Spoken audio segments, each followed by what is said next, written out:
Hello friends, इस अध्याय में हम बुद्धकाल में राज्य और वर्ण समाज पर चर्चा करेंगे। बुद्धकाल में प्रौद्योगिकी विकास एवं लोहे का अधिक प्रयोग हुआ। उत्तर वैदिक काल में लोहे की खोज हो चुकी थी, परंतु इसका प्रयोग अभी इतना शुरू नहीं हुआ था। केवल हलों और तीरों के फलक ही इससे बनने लगे थे, परंतु बुद्धकाल में इसका आगे प्रयोग होने लगा। इससे अनेक शिल्पों और उद्योगों ने उन्नति की। कपड़ा बुनने तथा रंगने का व्यवसाय बहुत उन्नत था। गांधार ऊनी वस्त्रों के लिए, वाराणसी रेशमी कपड़ों के लिए और सीवी देश सूती वस्त्रों के लिए अधिक प्रसिद्ध थे। सुंदर आभूषण बनाने की कला भी काफी उन्नत थी। सोना, चांदी, मोती, हीरे तथा हाथी दांत से विविध प्रकार के आभूषण बनाए जाते थे। अन्य मुख्य व्यवसाय लोहार, कुम्हार, बढ़ई, वैद्य, नाविक, संगीतज्ञ, नट, पुरोहित और शिकारी आदि के थे। लड़के अधिकतर अपने माँ बाप के व्यवसाय को ही अपनाते थे, परंतु बौद्ध साहित्य में बहुत से ऐसे उदाहरण भी मिलते हैं जहाँ क्षत्रियों ने खेती का काम शुरू कर दिया और ब्राह्मण व्यापारी बन गए।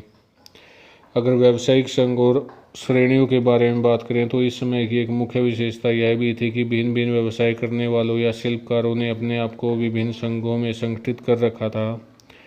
एक ही धंधा करने वालों का प्राय अपना अपना अलग शिल्प संघ या श्रेणी होती थी।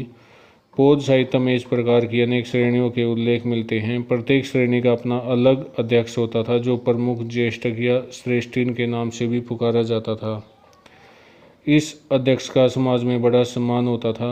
विभिन्न व्यावसायिक संघ या श्रेणियां अपने सदस्यों के पारस्परिक झगड़ों का निर्णय करती थी और उनके द्वारा बनाए गए माल के निर्माण और क्रय विक्रय में सहायता देती थी। अगर व्यापार और वाणिज्य के बारे में बात करें तो उस समय व्यापार जल और थल दोनों मार्गों से होता था। अपने सामान की बिक्री के लिए व्यापारियों ने बड़े बड़े बाजार बना रखे थे। कुछ व्यापारी अपना सामान बैलगाड़ी, ऊँटों तथा घोड़ों की सहायता से एक स्थान से दूसरे स्थान पर ले जाते थे। ऐसे व्यापारी चोर डाकुओं से बचने के लिए प्राय कारवां के रूप में चलते थे। कई बार कुछ राज्य कारवां के साथ साथ सशस्त्र सैनिक भी भेज देते थे। विदेशों से व्यापार स्थलीय और समुद्रीय दोनों भागों से होता था। बौद्ध साहित्य से पता चलता है कि उन दिनों भारत के लंका, बर्मा, जावा, सुमात्रा, मलाया, अरब और कई पाश्चात्य देशों से भी व्यापारिक संबंध स्थापित थे।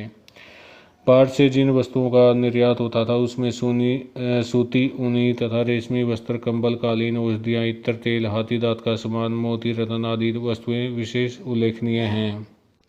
उस समय की प्रसिद्ध बंदरगाहें बरगू कच्छ, जो आधुनिक बड़ौच है, सुपारक, जो आधुनिक सुपारा है, और ताम्रलिप्ति, जो पश्चिमी बंगाल में स्थित तामलुक आदि थी।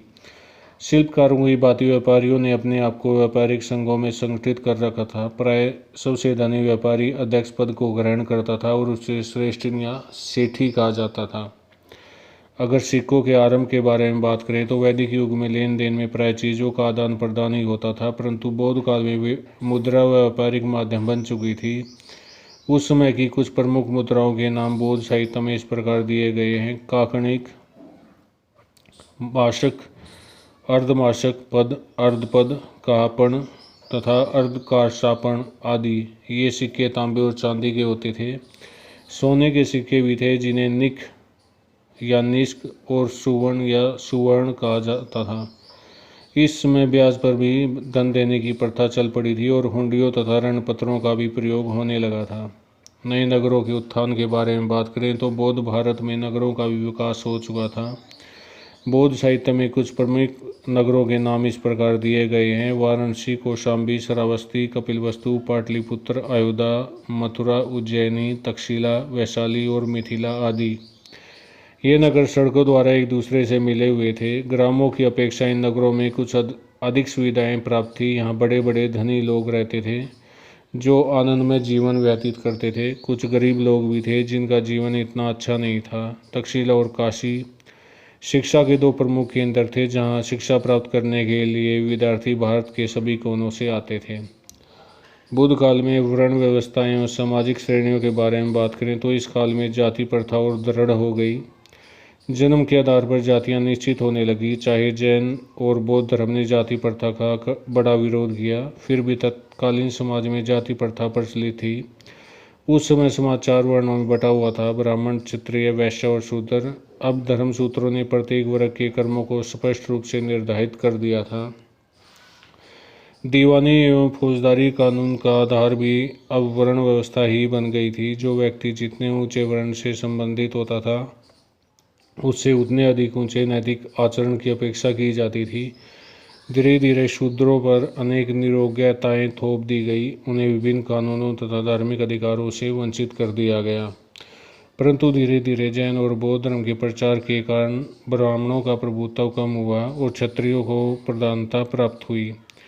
वैसे लोग बड़े धनी होने लगे, परंतु शूद्रों की दशा और भी शोचनीय होती गई।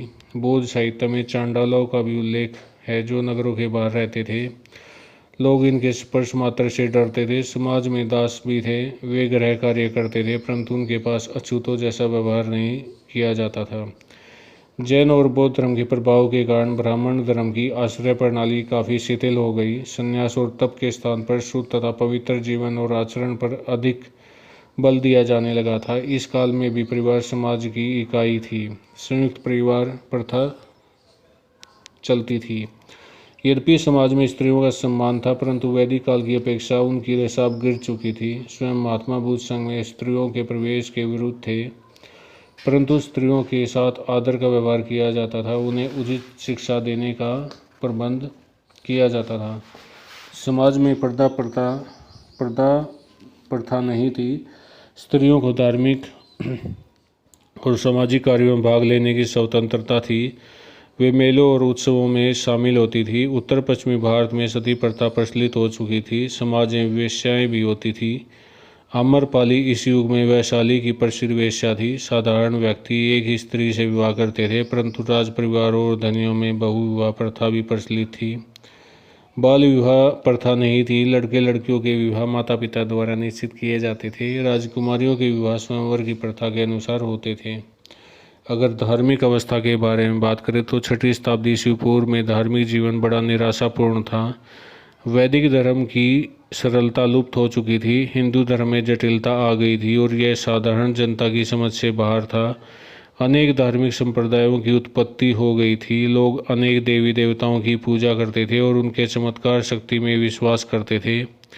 हिंदू धर्म कर्मकांड प्रधान था। इसमें व्यर्थ के आडंबरों, अंधविश्वासों, यज्ञ बलि आदि पर बल दिया जाता था। हिंदू धर्म खर्चीला भी था। ब्राह्मणों का समाज में प्रमुख स्थान था। सभी धार्मिक पुस्तकें संस्कृत भाषा में थी और जनता की समझ से बाहर थी। पुजारी वर्ग का आचरण गिर चुका था। हिंदू धर्म अपनी जटिलता के कारण अप्रिय हो गया था और लोग किसी ऐसे धर्म की तलाश में थे जो उनको शांति प्रदान कर सके। ऐसी परिस्थितियों में महावीर स्वामी ने जैन धर्म और महात्मा बुद्ध ने बौद्ध धर्म की स्थापना की। दोनों धर्मों ने कर्मकांड, अंधविश्वासों, यज्ञों, बलि और ऊंच नीच के भेदभाव का विरोध किया। उन्होंने जीवन की शुद्धता, सदाचार, अहिंसा आदि पर भी बल दिया। अपनी सरलता के कारण वे धर्म अधिक लोकप्रिय हो गए। उस समय की राजनीतिक अवस्था के बारे में बात करें तो बौद्ध काल में भारत में 16 महाजनपद अथवा प्रमुख प्रादेशिक राज्य थे। इनमें राजतंत्र और गणतंत्र दोनों ही शामिल थे। मगध, कौशल, वत्स और अवंती प्रसिद्ध राजतंत्र थे और मल्ल, वज्जी और शूरसेन आदि प्रमुख गणराज्य थे। राजतंत्रों की प्रशासन व्यवस्था के बारे में बात करें तो राजतंत्रों में राजा राज्य का सर्वोच्च अधिकारी होता था। राजा का यह पद पैतृक होता था, परंतु अत्याचारी राजा को सिंहासन से हटाने का अधिकार जनता को प्राप्त था। राजा की मृत्यु के बाद उसका बड़ा पुत्र गद्दी पर बैठता था। सभा और समिति का महत्व इन राज्यों में अलग अलग समाप्त सा हो गया था। राजा शानदार महलों में रहकर ऐश्वर्यमय जीवन व्यतीत करता था, परंतु वह प्रजा की भलाई का ध्यान भी रखता था।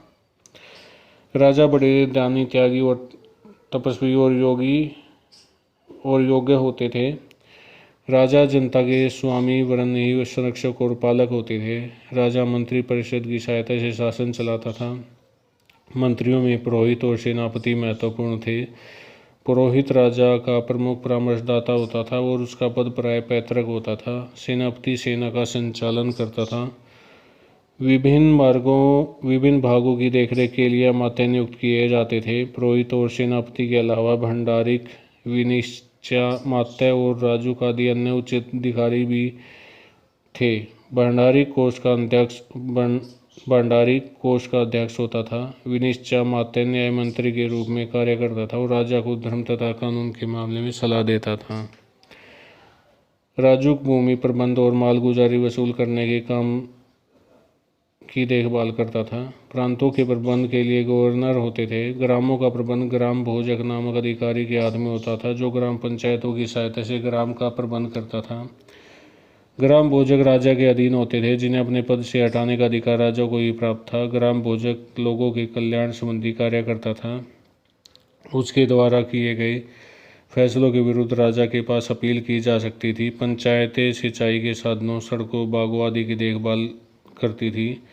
नगरों का प्रबंध कोतवाल अथवा नगर गुत्तिक नामक अधिकारी के हाथ में होता था। नगर में शांति और व्यवस्था को बनाए रखना उसकी प्रमुख जिम्मेदारी थी। न्याय का सबसे बड़ा अधिकारी स्वयं राजा होता था। वह न्यायाधीशों की सहायता से न्याय प्रबंध करता था। दंड बड़े कठोर होते थे, इसलिए राज्य में शांति और व्यवस्था बनी रहती थी। इस काल में राजा बड़े महत्वाकांक्षी और साम्राज्यवादी थे। वे अपने राज्य का विस्तार करने और चक्रवर्ती सम्राट बनने के लिए विशाल तथा शक्तिशाली स्थायी सेना का संगठन करते थे।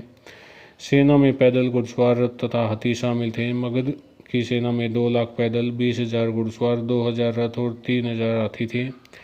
राज्य विस्तार के लिए प्राय युद्ध होते रहते थे। पराजित राजा को अधीनता स्वीकार करने पर उसका राज्य वापस लौटा दिया जाता था। विजित देशों पर अत्याचार के उदाहरण भी मिलते हैं। मगध और कौशल के शासकों ने शाक्यों और लिच्छवियों पर अनेक अत्याचार किए थे। युद्ध में तलवार, तीर कमान, अग्निबाण और जहरीले बाणों आदि का शस्त्रों का प्रयोग होता था। इतनी विशाल सेना के खर्च के लिए राजा अनेक कर वसूल करता था। किसानों को अपनी उपज का 6ठा भाग भूमि कर के रूप में देना पड़ता था। विभिन्न व्यवसायों के लोगों से कर लिए जाते थे। व्यापारी और दस्तकार अपने माल की बिक्री पर बिक्री कर देते थे। चुंगी, कर और जुर्माने भी राजा की आय के साधन होते थे। राजा बेगार भी लेते थे। बिना संतान मरने वालों की संपत्ति पर भी राजा का हक हो जाता था। ग्रामों से कर वसूली भी ग्राम भोजक करते थे।